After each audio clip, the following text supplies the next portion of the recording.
Hummus is a pretty convenient food, especially when it's store-bought. But let's be honest, after a few bites, it kinda gets boring fast. So here's a bunch of different tricks that I use to make hummus easily more exciting.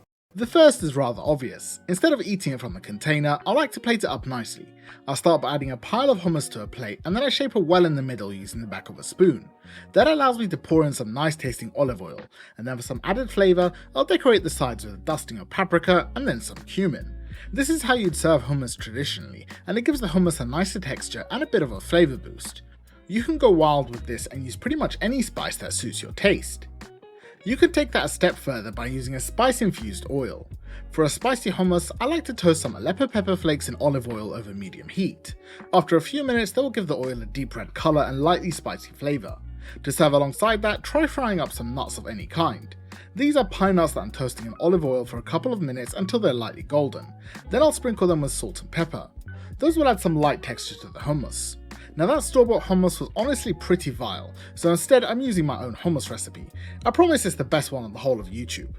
Again, make a well in your hummus, pour in the chili oil, and this time add on a handful of fried pine nuts. Now I'm not even a big fan of hummus, but this oil seriously makes it slap. Now if you want to completely change the flavour of your hummus, you can do that by blending ingredients in. If you're a garlic fanatic, make a head of roast garlic by cutting off the top.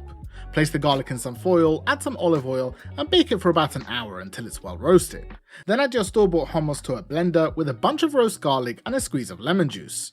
Blend this together to turn your regular hummus into roast garlic hummus. You can apply the same technique with any cooked or pickled vegetable, any sauce, or even spices. And once you've tackled the flavour, you can start topping your hummus for better texture.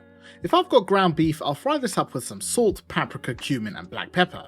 I'll get it well browned and crispy, then top the hummus with it for a meaty bite. This is super simple to do, and it easily transforms hummus into a full-blown meal.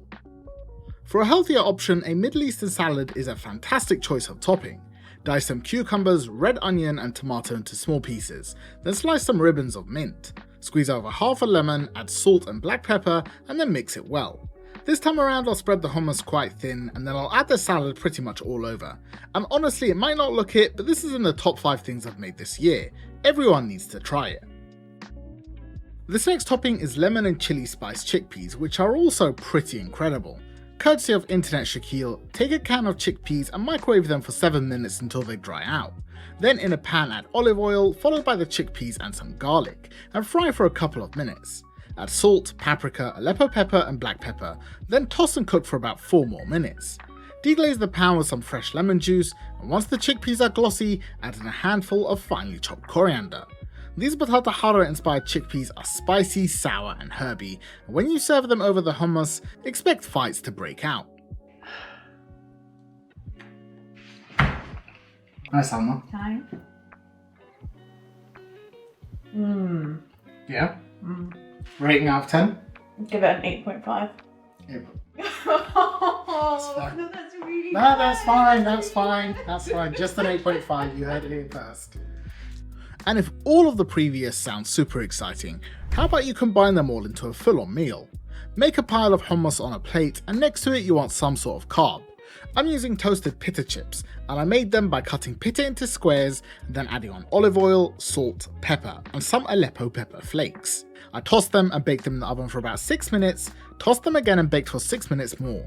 Those went next to the hummus, then I added some salad, some chickpeas, and finished up with a little olive oil.